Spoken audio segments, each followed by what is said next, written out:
hungry arms, wild hungry arms, give me all the love I need. Bonjour à tous et bienvenue sur cette nouvelle vidéo. Aujourd'hui on va parler des films donc qui vont sortir le 7 décembre. Pour cette semaine, j'ai comme d'habitude choisi deux films que je vais donc vous présenter à partir de ce que j'ai pu voir des bandes annonces ou à partir du casting et des informations qu'on peut trouver sur internet. Alors cette semaine ça va être un petit peu particulier parce que je vais vous parler notamment de Tout commence, un film que j'ai déjà pu voir en avant-première avec la présence d'Omar Sy en plus.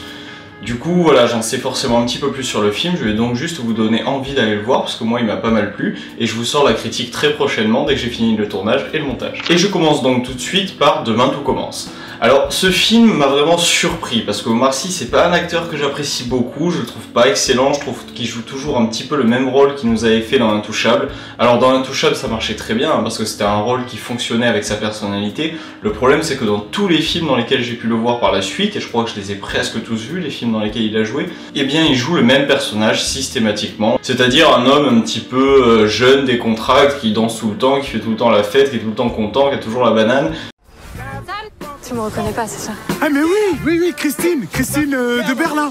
De Londres. De Londres, voilà, c'est ça, of course. Et voilà, et du coup c'est Omar Sy, et c'est pas un personnage qu'on regarde, on regarde Omar Sy. Et du coup c'est dommage parce que parfois dans les films ça manque de réalisme et on n'est pas vraiment face à ce qu'on vient voir. On vient voir un acteur et pas quelqu'un qui se contente de jouer lui-même. Du coup là dans Demain tout commence c'est vraiment différent, l'acteur joue beaucoup mieux je trouve, il est très émouvant par moments, très drôle aussi par moments. Il est bon presque tout le film donc franchement rien à lui reprocher et c'est vraiment un bon point pour moi. Gloria est arrivée dans ma vie du jour au lendemain. J'étais pas prêt. Et je fais du mieux que j'ai pu.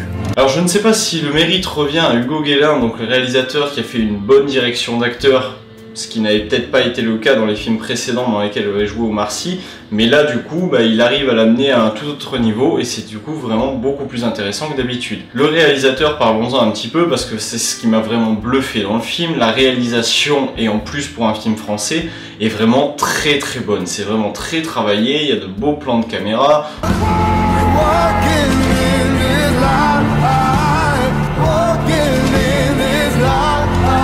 Les décors sont vraiment exceptionnels dans ce film et ça marche super bien. C'est vraiment une très grosse surprise pour moi. Ce réalisateur est jeune, je n'avais jamais vu aucune de ses productions et là vraiment sur ce film il m'a bluffé parce qu'il a des idées plein la tête, ça se voit, ça se ressent à travers son film. Il les met bien en avant, il les met bien à l'écran et c'est top. Et ça rend le film vraiment intéressant. Alors, certes le casting est bon et marche bien, et là aussi, quelque part, c'est dû au réalisateur qui a choisi les bons acteurs, mais alors surtout, c'est l'adaptation et la façon dont il a réalisé le film qui fait que le film est bon. Pour le reste du casting, on retrouve notamment Florence Poissy, qu'on avait pu voir notamment dans Harry Potter, où elle allait jouer Fleur de la Cour. Je trouve qu'elle marche également très bien dans le film, donc vraiment aucun reproche à lui faire. Et vraiment, je trouve qu'il y a de très belles choses dans ce film, je vous encourage nettement à aller le voir, et à regarder ma critique donc qui va sortir très prochainement.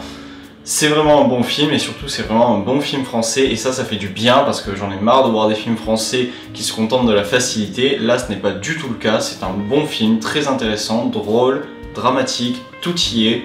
Je vous encourage à aller le voir sans problème. Bon, parlons un petit peu donc du deuxième film, on va donc parler de Premier Contact. Un film donc réalisé par Denis Villeneuve qui nous a déjà offert Sicario ou encore Ennemi ou Prisonnier. Un réalisateur que j'aime beaucoup, qui a fait donc de belles choses, de bons films. J'espère qu'il sera au niveau dans celui-là. Bon après l'histoire me fait pas rêver non plus parce que c'est vraiment classique de chez classique. Je sais pas si vous avez vu la bande-annonce, mais l'histoire en gros ça nous présente des extraterrestres qui arrivent sur Terre. On va chercher une civile qui n'a rien à voir avec l'armée parce qu'elle a des compétences exceptionnelles et du jour au lendemain elle se retrouve au sein de l'armée, confrontée donc à une technologie extraterrestre et elle va devoir essayer de comprendre cette technologie comme on a très souvent pu le voir dans des films. D'autres objets similaires ont atterri partout dans le monde. Dr. Banks, je suis le colonel Weber. Tout le monde vous considère comme la référence en matière de traduction. Je dois vous demander de traduire quelque chose pour moi. Ce sont les...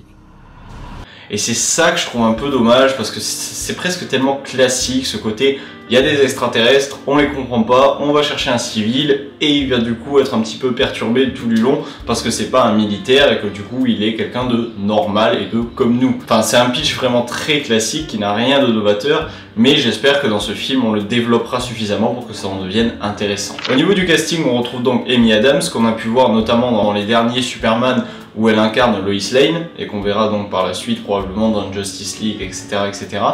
Une actrice intéressante qui bosse bien la plupart du temps et j'espère qu'elle sera au niveau dans le film qui vient. On a également Jeremy Renner, un acteur qui ne m'a jamais vraiment touché, que j'avais pas trouvé exceptionnel dans le film de Jason Bourne, mais que je trouve plutôt pas mal en Hawkeye, donc dans les films Marvel qui nous sortent actuellement au cinéma. Il est pas toujours convaincant, il est pas toujours exceptionnel, j'espère qu'il fera mieux ici, mais bon, je suis pas sûr, j'ai quand même une petite réserve par rapport à lui. Et je termine donc le casting avec Forest Whitaker, un acteur de plus en plus important, de plus en plus intéressant pour moi. On avait pu le voir notamment dans Le Majordome, qui est pour moi son chef-d'œuvre, ou encore dans La Rage au ventre, où il était également très bon, et on va très bientôt pouvoir le découvrir dans Rogue One, donc qui sort le 14 décembre. Une très grosse fin d'année donc pour cet acteur, avec 2 films très importants qui sortent vraiment d'une semaine sur l'autre, et je dois dire que pour cet acteur, je n'ai vraiment aucun doute, ça m'étonnerait vraiment qu'il soit décevant, il est toujours bon, je vois pas pourquoi là ça ne serait pas le cas. Pour conclure, je dirais que je vous encourage à aller voir ces 2 films, bon forcément Demain tout commence, je l'ai vu, donc je sais vraiment de quoi je parle, il m'a beaucoup plu, et j'espère qu'il vous plaira, donc je vous encourage à aller le voir sans problème. En plus, j'ai eu la chance de voir ce film en avant-première, donc avec le réalisateur et les acteurs principaux de ce film,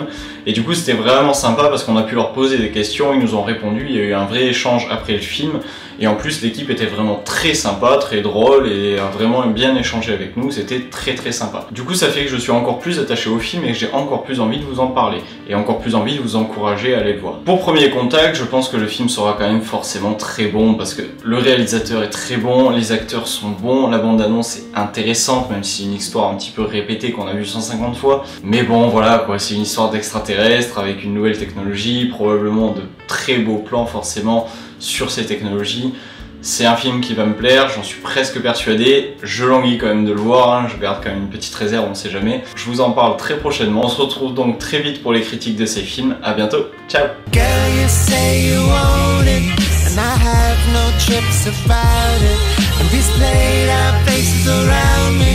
Want you to know where